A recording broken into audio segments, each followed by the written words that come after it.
So a few weeks ago here at TechForge we did a video on the Vega 64 at 1440p resolution in a handful of games and a couple of synthetic benchmarks. While I was running those tests, I got it in the back of my head, I really wonder how the GTX 1080 will go by comparison. So through a little bit of a loan scheme with a friend of mine, I've managed to get my hands on one. Yeah, we've got one. And we've ran it through the paces on the same system. So if you're as curious as I am, then stay tuned and I'll see you on the other side of the intro. Glance right, glance left. It's all or nothing. Make a new abbreviation. Think beyond the new temptation. Emotional theft.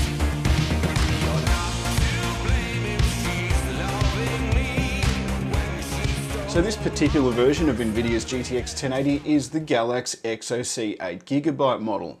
It comes with 2,560 CUDA cores at 1797 MHz boost clock, 8GB of GDDR5X at 10 GHz clock speed, and a 256 memory bus for 320 GB a second of memory bandwidth. The maximum board power specified by Galaxy is 180 watts, and they recommend a 500 watt PSU minimum, although I'd probably try to aim for something a little higher for safety. And finally, keeping temperature in check, we have a dual slot cooler with two 100mm fans. So for both the stock and overclocked run, we locked the fan curve at 80%. At 80% it was just starting to be audible, so we figured that that was about the maximum we'd ever run those fans at for the testing. Out of the box, we saw the boost curve go all the way up to 1911 MHz once the temperatures had settled down. Originally it was a little higher, but once those temperatures plateaued, we saw 1911 MHz. So after some time overclocking the card, we ended up with plus 134 MHz on the core and 300 MHz on the memory. We were coming up against some power limitations as well as cooling limitations, so that's why we settled on those. And then there's also the fact that it wasn't my card, so I really didn't want to push the memory too hard with the temperatures getting up around where they were. For testing, we used the exact same rig that we used for the Vega 64, which of course is the i7-2700K, paired up with 16GB of DDR3 RAM running the 1600 MHz XMP. So without any further ado, let's look at the results we got alongside that of the Vega 64.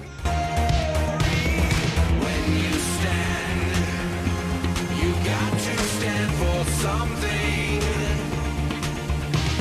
The truth will set you free. Known by only you and me. And when you dance, don't step into the silence. Because if you'll never back down from the war, you'll see. Never back down, no, you'll never know what could be. Breathe in, breathe out. Look up, look down. Take into consideration faith has found a new foundation. Love is all around. You're not to blame if she's loving me. When she stole my first apprehension, feelings free me when she speaks. Just frame a blaze of glory. When you stand, you got to stand for something. The truth will set you free. Known by only you and me. And when you dance, don't step into the silence. Because if you So we have it a little bit of a win to the GTX 1080 in these games tested. We saw overall, once all the numbers are combined, a roughly 4.5% difference between the two cards. Firestrike and Metro Last Light returned functionally equivalent results, whereas Superposition heavily favoured the Vega, with a big win going to GTX 1080 in Assetto Corsa and a minor win in Ashes of the Escularity. So not only did the GTX 1080 manage to win across the categories, it did manage to do that using less power. It managed to do it being slightly quieter. Although the thermals weren't really all that impressive, I did note that once overclocked, the 1080 was running in the mid to high 70s, which isn't all that different from the undervolted Vega. I think the XOC could have a better cooling solution. It might have allowed a little bit higher clocks, but then again, when you look over at the Vega 64, it could use a much better cooling solution. We could actually overclock it then and maybe get even higher performance again. Now, of course, these benchmarks aren't using the latest and greatest titles, they're just the titles I own. And if we go and look at some of the more recent benchmarks that have come out, it paints a different story. So over at Hardware Unboxed, Steve and Tim did some benchmarks on Forza Horizon 4 where the Vega 64 handily beat out the GTX 1080.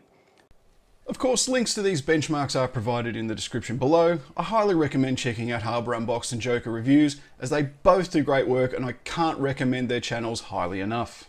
Over at Joker Review, Joker himself did some benchmarks on Call of Duty Black Ops 4, and the Vega 64 didn't just beat the 1080, it crushed the 1080. It crushed the 1080 so hard that it actually matched the 1080 Ti and the RTX 2080. We already know that GTX 1080 and 10 series cards in general do really well in DirectX 11 games. The Vega and GCN architectures tend to favour a parallelized workload with their asynchronous compute engines, and that's something they've had for a long time. But games haven't really supported it because the Nvidia cards don't really support it. But now that RTX is out and that uses a highly parallelized workload, then it's going to move to the point where game developers are going to start to parallelize their workloads in-game, and you'll be able to make use of all these cores that the AMD cards have with their asynchronous compute engines.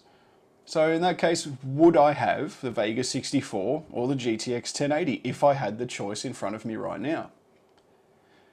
Personally, I'd have the Vega. I think it's got more headroom. I think GTX 1080 is giving most of what it's got to give. There isn't any real major room for improvement.